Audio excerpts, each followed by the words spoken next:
नमस्कार दोस्तों, मेरा नाम है अभिषेक शर्मा और आज हम बात करने वाले हैं 1971 के इंडिया पाकिस्तान वॉर की, जब पाकिस्तान के 93,000 सैनिकों ने सरेंडर कर दिया था। जी हाँ, सही सुना आपने, जो कि इतिहास में अभी तक का सबसे बड़ा सरेंडर है। दोस्तों, ये वॉर पूरे 13 दिनों तक चला था, जो कि 3 दिसंबर 1971 से लेकर 16 दिसंबर 1971 तक चला, जिसके अंत में एक नए देश का जन्म हुआ, जिसका नाम है बांग्लादेश। भारतीय सेना ने पाकिस्तानी सेना को घुटने पे लाकर उसके 93,000 सैनिकों को कब्जे में लिया और ईस्ट पाकिस्तान, यानी कि जिसे अब बांग्लादेश कहा जाता है, वहां के 7.5 करोड़ लोगों को आजादी दिलवाई। तो दोस्तों, कैसे ईस्ट पाकिस्तान बना बांग्लादेश और कैसे इंडिया ने वहां के लोगों को बचाया, आइए समझते हैं इस वीडियो में। दोस्तों, जब भारत पाकिस्तान अलग हुए तो पाकिस्तान 2 हिस्सों में था। एक वेस्ट पाकिस्तान, जो कि मेन पाकिस्तान है, और दूसरा ईस्ट पाकिस्तान, जो कि अब बांग्लादेश है। ये जो ईस्ट पाकिस्तान के लोग थे, ये बंगाली भाषा बोलते थे। ये चीजें वेस्ट पाकिस्तान के लोगों को पसंद नहीं थी और इसलिए वो लोग ईस्ट पाकिस्तान के लोगों को उनके कलर और हर चीज से डिस्क्रिमिनेट करते थे। ये बात है 1970 की, जब ईस्ट पाकिस्तान के शेख मुजीबुर रहमान चुनाव जीत जाते हैं यहाँ के प्रधानमंत्री पद का। तब यहाँ की आर्मी उन्हें प्रधानमंत्री के पद की शपथ ही नहीं लेने दे रही थी। तब उन्होंने अपनी स्पीच 7 मार्च 1971 को दी और कहा कि हम इस ईस्ट पाकिस्तान को अब एक अलग देश बनाएंगे, जिसका नाम बांग्लादेश होगा। इस स्पीच के बाद 25 मार्च 1971 को पाकिस्तान की आर्मी इन्हें अरेस्ट करके वेस्ट पाकिस्तान में बंदी बना के कैद कर लेती है और ईस्ट पाकिस्तान में जुल्म करना चालू कर देती है। शेख मुजीबुर रहमान की गिरफ्तारी के विरोध में ईस्ट पाकिस्तान में एक मुक्ति वाहिनी नाम से एक ग्रुप बन जाता है। उन दिनों वेस्ट पाकिस्तान ने ईस्ट पाकिस्तान के लोगों पर जुल्म इतना कर दिया था कि 30 लाख लोगों को वहां पर कटवा दिया था और अपने ही देश की 4 लाख औरतों का रेप कर दिया था। यहाँ पे सिचुएशन इतनी खराब हो चुकी थी, जुल्म इस हद तक बढ़ चुका था ईस्ट पाकिस्तान के लोगों पर, जिसे सोचा भी नहीं जा सकता। इस खौफनाक माहौल के चलते अप्रैल 1971 तक 10 लाख ईस्ट पाकिस्तान के लोग भारत में माइग्रेट कर चुके थे।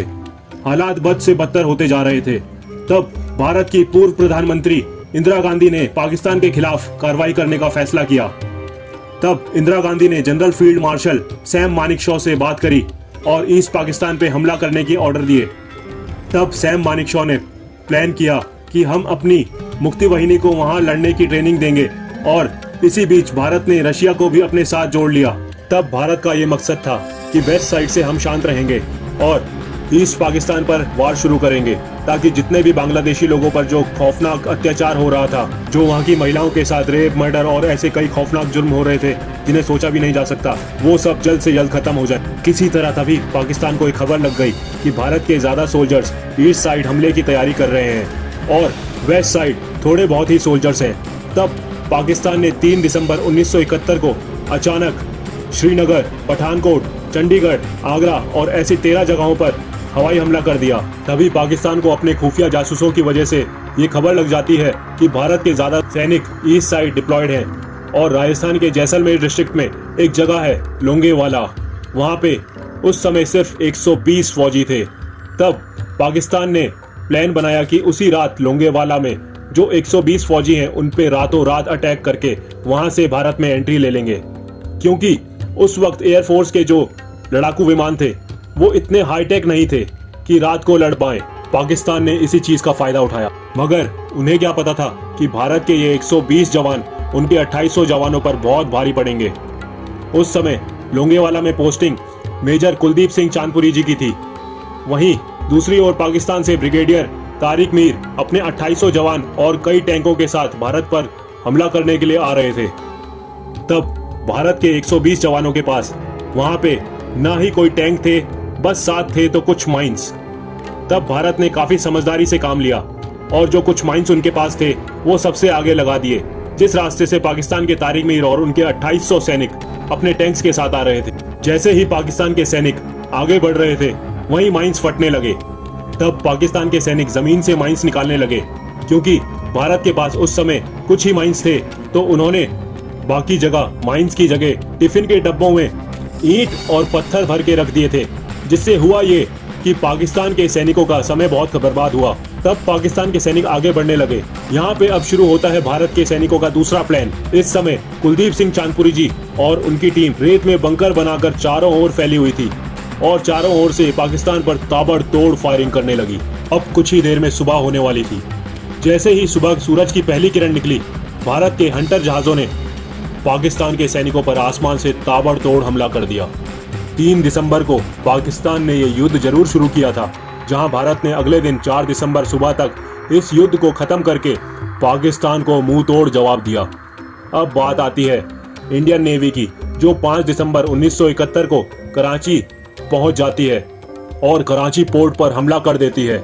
ये हमला इतना खतरनाक था कि कराची पोर्ट पर कई दिनों तक भीषण आग लगी रही। अब पाकिस्तान भारत के खिलाफ एक और साजिश रचता है।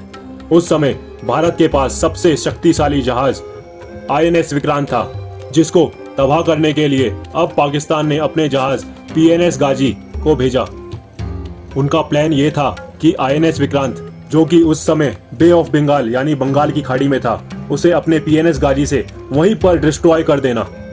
किसी तरह भारत को अब ये खबर लग जाती है कि पाकिस्तान के सबमरीन PNS गाजी अरेबियन सी के रास्ते विक्रांत पर हमला करने आ रही है। दोस्तों, उसी दौरान INS विक्रांत के इंजन में कुछ प्रॉब्लम आ रही थी, जिसे विशाखापट्टनम में रिपेयर किया जा रहा था। वहीं बंगाल की खाड़ी में जब दोनों जहाजों का आमना सामना हुआ तो INS विक्रांत ने PNS गाजी को तबाह कर दिया, जहां पाकिस्तान को एक बार फिर से करारी हार का सामना करना पड़ा, जो कि पाकिस्तान के लिए एक बहुत बड़ा सदमा भी था।